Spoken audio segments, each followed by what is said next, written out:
আসসালামু আলাইকুম। এটিএন বাংলা সংবাদে সবাইকে স্বাগত জানাচ্ছি। ফিরোজ তোহা। শুরুতে বিআরবি কেবলস সংবাদ শিরোনাম। আওয়ামী লীগের লকডাউনের নামে নাশকতা ঠেকাতে দেশ জুড়ে সতর্ক আইন শৃঙ্খলা বাহিনী। ঢাকা ও আশপাশের জেলায় বিজিবি মোতায়েন।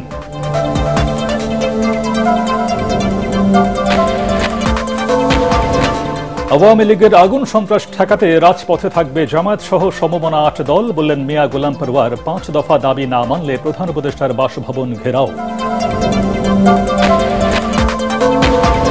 সন্ত্রাসী কর্মকাণ্ড চালিয়ে নির্বাচন বাধাগ্রস্ত করা যাবে না, মন্তব্য আমির খসরুর। স্বাক্ষরের পর জুলাই সনদ বাস্তবায়ন পদ্ধতি নিয়ে দলগুলোর বিতর্ক অযৌক্তিক।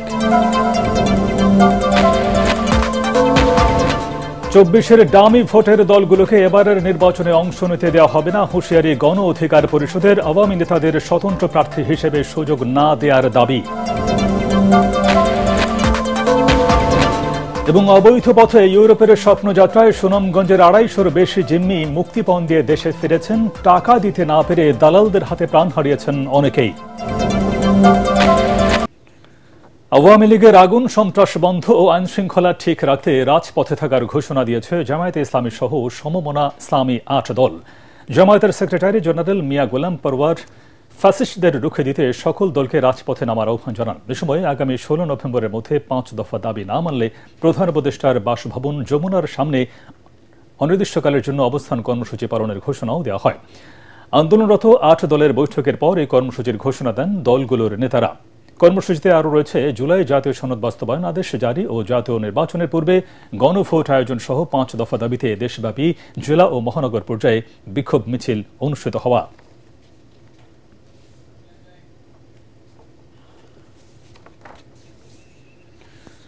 বিএনপি মহাসচিব মির্জা ফখরুল ইসলাম আলমগীরের সাথে বৈঠক করেছেন বাংলাদেশে ইউরোপীয় ইউনিয়নের রাষ্ট্রদূত মাইকেল মিলার। বিএনপি চেয়ারপারসনের গুলশান কার্যালয়ে বৈঠকে আসন্ন জাতীয় সংসদ নির্বাচন, প্রার্থী মনোনয়ন, নির্বাচন কমিশনকে সহায়তা প্রদান, পর্যবেক্ষক পাঠানো সহ নানা বিষয়ে বিএনপির নীতি নির্ধারকদের সাথে আলোচনা হয়। পরে সংবাদ সম্মেলনে বিএনপির স্থায়ী কমিটির সদস্য আমির খসরু মাহমুদ চৌধুরী আইনশৃঙ্খলা পরিস্থিতি নিয়ন্ত্রণে সরকারকে আরও কঠোর হওয়ার পরামর্শ দিয়ে বলেন, সন্ত্রাসী কর্মকাণ্ড করে নির্বাচন বাধাগ্রস্ত করা যাবে না। বিএনপির প্রাথমিক প্রার্থী তালিকা নেতাকর্মী সহ দেশবাসীর কাছে গ্রহণযোগ্য হয়েছে দাবি করে তিনি বলেন, দেশ এখন নির্বাচনমুখী। ঐকমত্যের মাধ্যমে রাজনৈতিক দলগুলোর জুলাই সনদ স্বাক্ষরের পর এর বাস্তবায়ন পদ্ধতি নিয়ে বিতর্ককে অযৌক্তিক বলে দাবি করেন আমির খসরু।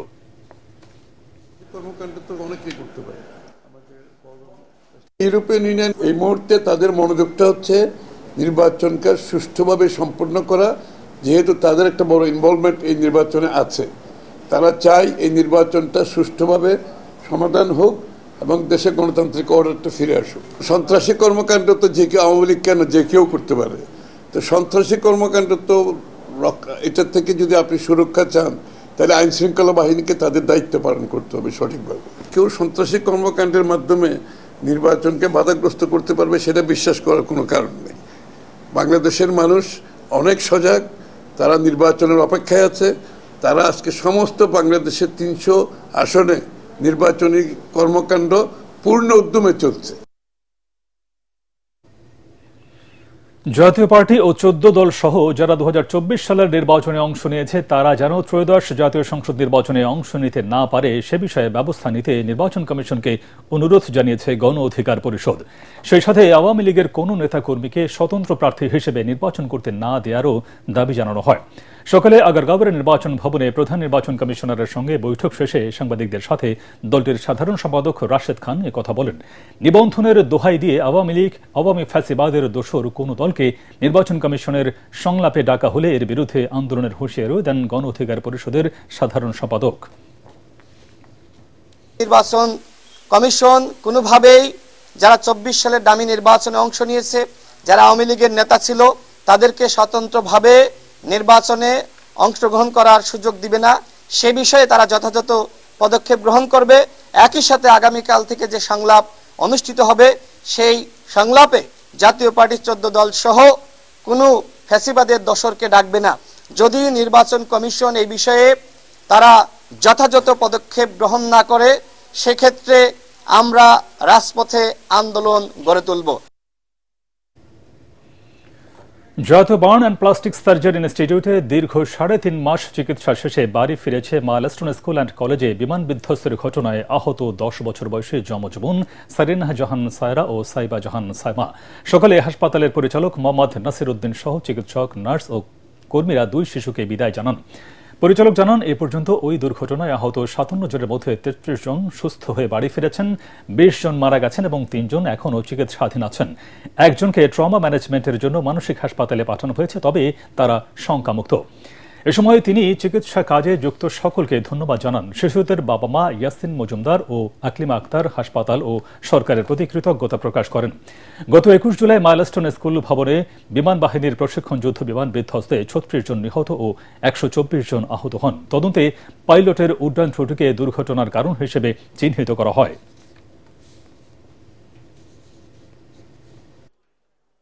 শারীরিক কন্ডিশন স্টেবল, কিন্তু যে সমস্ত জায়গাতে আমরা স্কিন র্যাপ করেছি, যে সমস্ত জায়গাতে তাকে কন্টিনিউয়াসলি তাকে ড্রেসিং করে করে তার হিল হয়েছে, সেগুলো কিন্তু হাইপারট্রফিক স্কার ডেভেলপ করবে ডেফিনেটলি। তাদের মানসিক যে বিষয়গুলো সেগুলোকে খুবই সেন্সিটিভ ওয়েতে আমাদের দেখতে হবে। আজকে 2 জন যাচ্ছে, আর 3 জন আমাদের থাকবে। এই 3 জনই অতি শীঘ্রই আমাদের তারা বিপদমুক্ত আছে। তাদের শুধু রিকভারির জন্য আমরা একটু টাইম দিচ্ছি।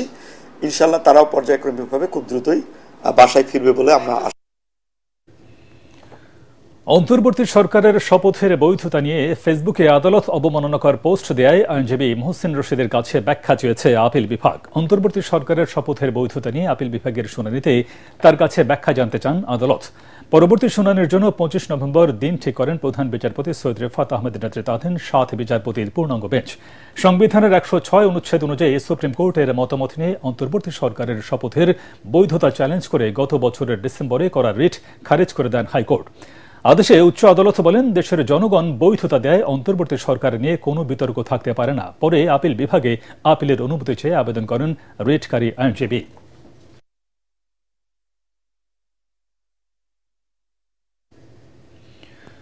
শপথ নিলেন হাইকোর্টে স্থায়ী হিসেবে নিয়োগ পাওয়া 21 জন বিচারপতি। দুপুরে সুপ্রিম কোর্টের জাজেস লাউঞ্জে তাদের শপথ বাক্য পাঠ করেন প্রধান বিচারপতি সৈয়দ রেফাত আহমেদ। এ সময় সুপ্রিম কোর্টের উভয় বিভাগের বিচারপতিবৃন্দ, অ্যাটর্নি জেনারেল, সুপ্রিম কোর্ট বারের সভাপতি, সম্পাদক সহ আইনজীবীরা উপস্থিত ছিলেন। জুলাই গণ আন্দোলনের পর নিয়োগ পাওয়া হাইকোর্টের 22 অতিরিক্ত বিচারপতিকে মঙ্গলবার স্থায়ী বিচারপতি হিসেবে নিয়োগ দিয়ে প্রজ্ঞাপন জারি করে আইন মন্ত্রণালয়। গত বছর 9 অক্টোবর 23 জনকে হাইকোর্টের অতিরিক্ত বিচারপতি হিসেবে নিয়োগ দেয় সরকার। 23 জনের মধ্যে বিএনপি নেতা নিতাই রায় চৌধুরীর ছেলে দেবাশিস রায় ছাড়া সবাইকে স্থায়ী করা হয়। আর বিচারপতি সৈয়দ এনায়েত হোসেন অসুস্থ থাকায় শপথ নেননি।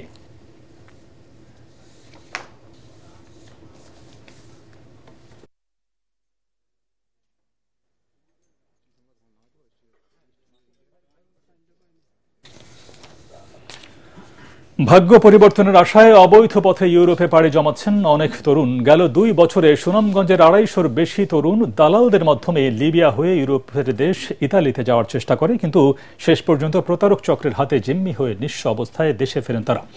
অনেকে মুক্তিপণ দিতে না পেরে অমানবিক নির্যাতনের কারণে প্রাণ হারিয়েছেন। সুনামগঞ্জ প্রতিনিধি পঙ্কজদের পাঠানো রিপোর্ট জানাচ্ছেন ফারহান ইসলাম টুম্পা। সুনামগঞ্জের জাকারিয়া আহমেদ ইয়াহিয়া 2021 সালে দালালের মাধ্যমে ইতালি যাওয়ার উদ্দেশ্যে কয়েকটি দেশ পেরিয়ে লিবিয়ায় পৌঁছান।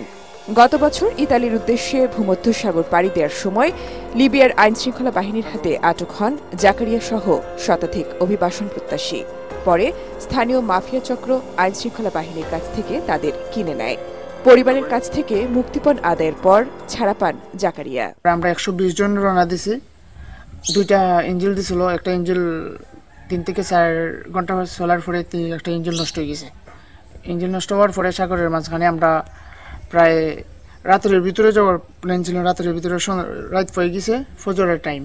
ওই সময় তাদের যে কোস্টগার্ড, যেটা পুলিশ বলে আর কি, ওরা এসে আমার আক্রমণ করছে। ছেলেকে ছাড়িয়ে আনতে জমি বিক্রি ও ঋণ করে প্রায় 15 লাখ টাকা দালাল চক্রকে দেয় জাকারিয়ার পরিবার। যেটা আসিল যেখানে আসিল বেঁচে আসছে, আমরা পরিশোধ করছি। মানে কিভাবে যে আমরা চলমু খাইমু এটা তো আমরা জানি না স্যার। জাকারিয়ার মতো আরো অনেক তরুণ অবৈধ পথে উন্নত দেশে যাওয়ার নেশায় প্রতারণার শিকার হচ্ছেন।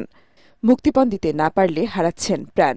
দালালে এই বাচ্চারে না মাতাইয়া রাখিয়া আমরা কাছে টাকা নিছে, অনেক টাকা দিছি।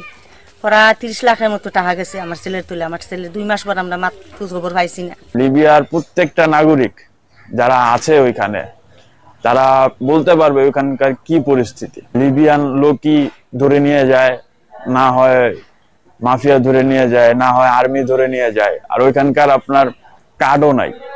ব্র্যাক মাইগ্রেশন প্রোগ্রামের তথ্য বলছে গেল 2 বছরে দালালের মাধ্যমে লিবিয়া গিয়ে দেশে ফিরেছেন সুনামগঞ্জের অন্তত 265 জন তরুণ। যারা লিবিয়া থেকে এরকম ক্ষতিগ্রস্ত ফেরত আসছে তাদেরকে সহযোগিতার জন্য ব্র্যাকের একটি প্রকল্প আছে প্রত্যাশা 2, যেটা আমাদের মাইগ্রেশন প্রোগ্রামের অধীনে পরিচালিত হয়। মসজিদের ইমাম, শিক্ষক সহ বিভিন্ন সামাজিক স্তরে সচেতনতা কার্যক্রম চলছে বলে জানায় জেলা প্রশাসন। এই সংক্রান্তে যদি কোনো দালাল বা অন্য কোনো কাউকে জড়িত পাওয়া যায়, আমি অনুরোধ করব সবাইকে আমাদের পুলিশের সংশ্লিষ্ট থানায় অভিযোগ করতে। আমরা অবশ্যই আইনগত ব্যবস্থা নেব। অভিবাসন সংক্রান্ত কমিটিগুলোতে এই বিষয়ে নিরুৎসাহিত করে এবং কুফল বা ফলাফল পরিণতি সম্পর্কে আমরা অভিবাসন প্রত্যাশীদের অবহিত করে থাকি। অবৈধ পথে ইউরোপে যাওয়ার তালিকায় শীর্ষে রয়েছে বাংলাদেশ, এরপর পাকিস্তান, সিরিয়া, মিশর, সুদান সহ আরও কয়েকটি দেশ। দালালদের চিহ্নিত করে আইনি পদক্ষেপ নিতে সংশ্লিষ্টদের এগিয়ে আসার তাগিদ আইন শৃঙ্খলা বাহিনীর। Bureau report, ATN Bangla. Excelsior group of ইন্ডাস্ট্রিজের চেয়ারম্যান MA মাসুদ ইন্তেকাল করেছেন। ইন্না লিল্লাহি ওয়া ইন্না ইলাইহি রাজিউন। মঙ্গলবার রাত 11:30টায় বার্ধক্যজনিত কারণে তার মৃত্যু হয়। মরহুমের দ্বিতীয় জানাজা তার জন্মস্থান বরিশালের বাবুগঞ্জ উপজেলার সিংহেরকাঠি গ্রামের নিজ বাসভবনে অনুষ্ঠিত হবে। তিনি ATN বাংলার সিনিয়র উপদেষ্টা নওয়াজিশ আলী খানের ভাই।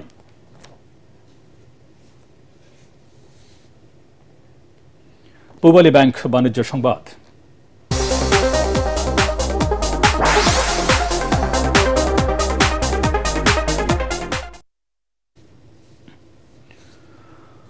অর্থের সংস্থান না হয় অন্তর্বর্তী সরকারের মেয়াদে নতুন পে স্কেল দেওয়া সম্ভব হবে না বলে জানালেন অর্থ উপদেষ্টা ডক্টর সালেউদ্দিন আহমেদ। তিনি বলেন, এতে সরকারি চাকরিজীবীদের হতাশ হবার কিছু নেই, পরের সরকার এসে নতুন পে স্কেল দেবে। সচিবালয়ে ক্রয় সংক্রান্ত উপদেষ্টা কমিটির বৈঠক শেষে তিনি আরও বলেন, রোজার আগে সয়াবিন তেল ও চিনি আমদানি করা হবে। বিভিন্ন পোর্টে বছরের পর বছর ধরে পড়ে থাকা গাড়িগুলো ভাঙাড়ি হিসেবে বিক্রি করার সিদ্ধান্ত নিয়েছে বলেও জানান অর্থ উপদেষ্টা। তিনি বলেন, সংশোধিত বাজেটে প্রবৃদ্ধির লক্ষ্যমাত্রা কমানো হবে। আমরা একটা পুরোপুরি একটা সেটআপ, একটা রিপোর্টটা পড়বো, একটা মোটামুটি একটা ফ্রেমওয়ার্ক দিয়ে যাব। কারণ আমরা যদি সেই সময়ের মধ্যে যদি এটা রিকনসাইল করতে পারি করবো। এখানে সবচেয়ে বড় অর্থের সংস্থান, একটু ধৈর্য ধরতে হবে। 7-8 বছর কিছু হয় নাই, এখন হঠাৎ করে আমরা নিজেরা ইনিশিয়েটিভ নিলাম, তারপর এটা খুবই বড়। তাদের ধন্যবাদ দেওয়া উচিত যে আমরা চেষ্টা করছি, একটা ফ্রেমওয়ার্ক দিয়ে যাব এবং রিপোর্টটা যদি আসে তখন আগামী সরকার যে সেটা যে খুব সিরিয়াসলি নেবে না আমার মনে হয়, ওরা সিরিয়াসলি নিতে হবে। এবার অর্থ সংবাদ।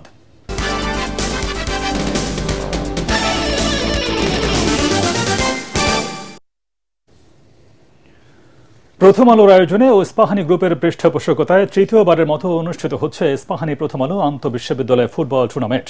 রাজধানী ঢাকার প্যান প্যাসিফিক সোনারগাঁও হোটেলের সুরমা হলে এই টুর্নামেন্টের ড্র অনুষ্ঠিত হয়। অনুষ্ঠানে উপস্থিত ছিলেন অংশগ্রহণকারী বিশ্ববিদ্যালয়গুলোর কোচ, ম্যানেজার ও অধিনায়করা। উপস্থিত ছিলেন জাতীয় ফুটবল দলের সাবেক অধিনায়ক ও পরিচালনা কমিটির প্রধান আশরাফ উদ্দিন চন্নু, জাতীয় ফুটবল দলের সাবেক অধিনায়ক ও টেকনিক্যাল কমিটির প্রধান ইমতিয়াজ সুলতান জনি, ইস্পাহানি গ্রুপের পরিচালক জাহেদা ইস্পাহানি, প্রতিষ্ঠানটির জেনারেল ম্যানেজার ওমর হান্নান, প্রথম আলো সম্পাদক মতিউর রহমান সহ আরও অনেকে। অনুষ্ঠান সঞ্চালনা করেন প্রথম আলোর প্রধান ক্রীড়া সম্পাদক উৎপল শুভ্র এবং টুর্নামেন্টের ড্র পরিচালনা করেন ফিফার সাবেক রেফারি ও বাফুফের head of referees Azad Rahman. দেশের 4টি অঞ্চলের মোট 46টি বিশ্ববিদ্যালয়ের দল এবারের টুর্নামেন্টে অংশ নেবে। চ্যাম্পিয়ন দল পাবে 5 লাখ টাকা, রানার্স আপ দল পাবে 3 লাখ টাকার অর্থ পুরস্কার। অনুষ্ঠানের media partner ATN Bangla. Cooperation দিচ্ছেন আর আশা করি যে এবার আরো ভালো খেলাটা হবে। এন্ড থ্যাংক ইউ প্রথম আলো for being in partnership with Ispahanis এটা সাকসেস করার জন্য থ্যাংক ইউ ভেরি মাচ। দল বাড়ানো শুধু কোয়ান্টিটি বাড়ালে হবে না, তো কোয়ালিটিটা ঠিক রাখতে হবে। কোয়ালিটি ঠিক রেখে তারপর আমরা চেষ্টা করছি যে কি পরিমাণ কোয়ান্টিটি বাড়ানো যায়। আসলে এটার একটা বিরাট বড় হাইপ সারা বাংলাদেশে তৈরি হয়েছে। গ্রুপের প্রতীক হিসাবে বেরোজ ইস্পাহানির স্ত্রী হিসাবে জাহিদা ইস্পাহানি, আমি তাকে খুব সম্মান করি। তিনি এখানে আসেন, আমি চাই যে তিনি আমাদের এই অনুষ্ঠানটা যেন আসেন।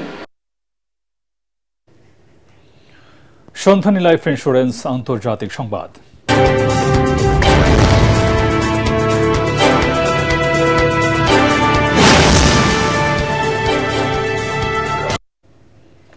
ইসলামাবাদে হামলার জবাবে আফগানিস্তানেও আক্রমণ চালানোর হুঁশিয়ারি দিয়েছেন পাক প্রতিরক্ষামন্ত্রী খাজা আসিফ। গত 2 দিনে পাকিস্তানের দক্ষিণ ওয়াজিরিস্তান এবং ইসলামাবাদের আদালতের বাইরে 2টি বড় হামলার ঘটনার পর এই মন্তব্য করেন তিনি।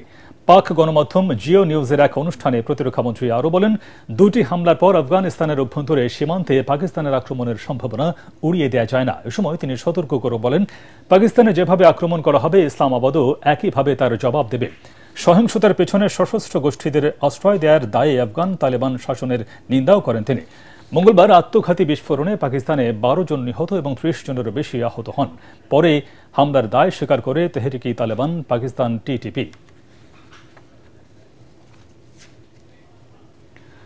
আগামী 17 নভেম্বর টাঙ্গাইল সন্তোষে মুসলিম জননেতা মাওলানা আব্দুল হামিদ খান ভাসানীর 49তম মৃত্যুবার্ষিকী উপলক্ষে 7 দিনব্যাপী ভাসানী মেলার উদ্বোধন করা হয়েছে। মাওলানা ভাসানী ফাউন্ডেশন ও খোদা ই খিদমত গার আয়োজনে মেলার উদ্বোধন করেন মাওলানা ভাসানী বিজ্ঞান ও প্রযুক্তি বিশ্ববিদ্যালয়ের ভাইস চ্যান্সেলর অধ্যাপক আনোয়ারুল আজিম আখন্দ। এ সময় উপস্থিত ছিলেন মাওলানা ভাসানী ফাউন্ডেশনের মহাসচিব মাহমুদুল হক সানু, জেলা বিএনপির সভাপতি মেহেদি হাসান আলিম, ন্যাপ ভাসানীর সভাপতি হসরত খান ভাসানী সহ মাওলানা ভাসানী বিজ্ঞান ও প্রযুক্তি বিশ্ববিদ্যালয়ের ছাত্রদল ও বিএনপির অঙ্গ সংগঠনের নেতারা।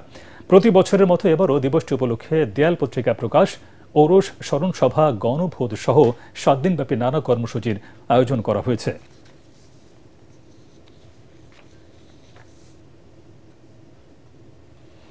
এবার খেলার খবর।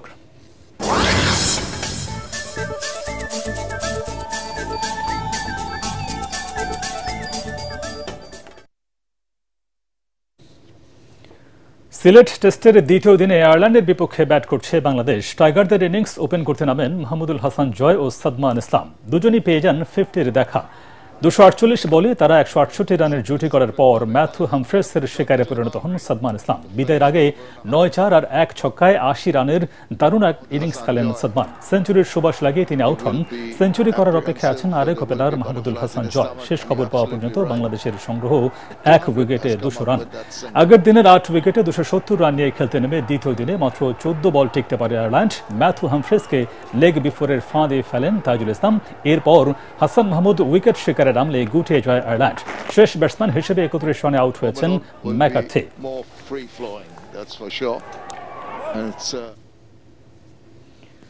কম্পাউন্ড মিক্সড ইভেন্টের ফাইনালে উঠে তীর এশিয়ান আর্চারি চ্যাম্পিয়নশিপের চলতি আসরে সেরা প্রাপ্তির সম্ভাবনা জাগিয়েছে বাংলাদেশ। বন্যা আক্তার হিমু বাছার জুটি জাতীয় স্টেডিয়ামে প্রতিযোগিতার সেমিফাইনালে দক্ষিণ কোরিয়ার জুটিকে 158-153 পয়েন্টের ব্যবধানে হারিয়ে ফাইনালে ওঠে।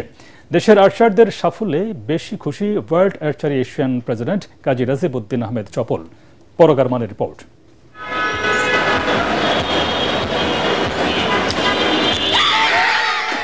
ভুটানকে 154-148 স্কোরে হারিয়ে আর্চারি কম্পাউন্ড মিক্স ইভেন্টের এলিমিনেশন রাউন্ড শুরু করা বাংলাদেশ কোয়ার্টার ফাইনালে মুখোমুখি হয় ইরানের। সেখানে 154-54 সমতার পর টাই ব্রেকারে 19-18 ব্যবধানে রুদ্ধশ্বাস এক জয় তুলে নেয় লাল সবুজের জার্সিধারীরা। এরপর মুখোমুখি হয় প্রবল পরাক্রমশালী দক্ষিণ কোরিয়ার। সেখানেও বাজিমাত করে হিমু বন্যা জুটি। তাদের পদক নিশ্চিত হওয়া জয়ে পুরো দলই বয়ে যায় আনন্দের ফল্গু ধারা। খুশি সাবেক সাধারণ সম্পাদক ও বর্তমান ওয়ার্ল্ড আর্চারি এশিয়ার প্রেসিডেন্ট কাজী রাজিব উদ্দিন আহমেদ চপলু। কোরিয়ার মতো দেশকে 2-2বার বিট করা কিন্তু চারটিখানি কথা না। আমি বলেছিলাম যে আমরা অনেক দেশকে হারিয়েছি, একটা দেশ বাকি আছে যে পুরো বিশ্বকে নাড়াচাড়া দিচ্ছে। তাদেরকে আজ হারিয়ে আমরা প্রমাণ করে দিলাম আমাদের শ্রেষ্ঠত্ব। বাংলাদেশের আর্চারের উন্নতিতে চপল তার কাজ অব্যাহত রাখবেন বলে জানান। তবে আর্চারের এ পর্যায়ে তুলে আনতে বেশ কষ্ট করতে হয়েছে বলে জানান তিনি। আমি যদি সমস্যার দিকে তাকাই তাহলে সমস্যার সমাধান করা সম্ভব না। আমি মনে করি যত সমস্যা আসবে তত সমাধান হবে। আমরা আর্চারি ফেডারেশন দেখেন একটার পর একটা সমস্যা আসছিল, আমরা অবাক করে গিয়েছি। আজকে দেখেন যদি মনে করে আমার বিজয়, আজকে দেশের বিজয়, সব মিলে যদি এক করে তাহলে বুঝতেই পারে যে বাংলাদেশ কতটুকু এগিয়ে গেছে। এর আগে রিকার্ভ মিক্স ইভেন্টের শুরুটা ভালো করলেও পরে ছন্দ ধরে রাখতে পারেনি বাংলাদেশ। সীমা আক্তার শিমু, রামকৃষ্ণ সাহা জুটি শক্তিশালী ভারতের কাছে 5-1 সেট পয়েন্টে হেরে বিদায় নেয়। পরাগ আরমান, এটিএন বাংলা, ঢাকা। 41 বছর বয়সেও বিশ্বকাপ খেলার আশা করছেন পর্তুগিজ মহাতারকা ক্রিস্টিয়ানো রোনালদো। পর্তুগালের প্রশিক্ষণ শিবির থেকে সৌদি আরবে একটি পর্যটন সম্মেলনে সরাসরি ভিডিও লিঙ্কে সিএনএন উপস্থাপক বেকে অ্যান্ডারসনকে একথা বলেন তিনি।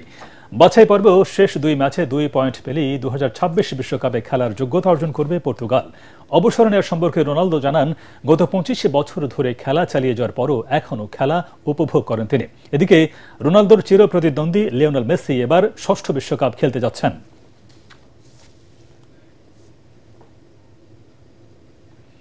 শেষ করার আগে বিআরবি কেবলস সংবাদ শিরোনাম আর একবার। আওয়ামী লীগের লকডাউনের নামে নাশকতা ঠেকাতে দেশ জুড়ে সতর্ক আইন শৃঙ্খলা বাহিনী। ঢাকা ও আশপাশের জেলায় বিজিবি মোতায়েন।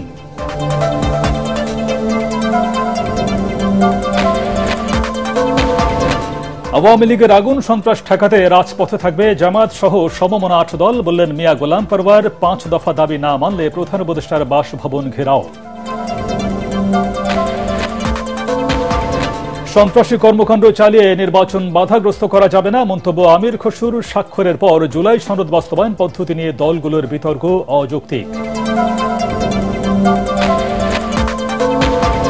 24-এর ডামি ভোটের দলগুলোকে এবারের নির্বাচনে অংশ নিতে দেওয়া হবে না, হুঁশিয়ারি গণ অধিকার পরিষদের। আওয়ামী নেতাদের স্বতন্ত্র প্রার্থী হিসেবে সুযোগ না দেওয়ার দাবি।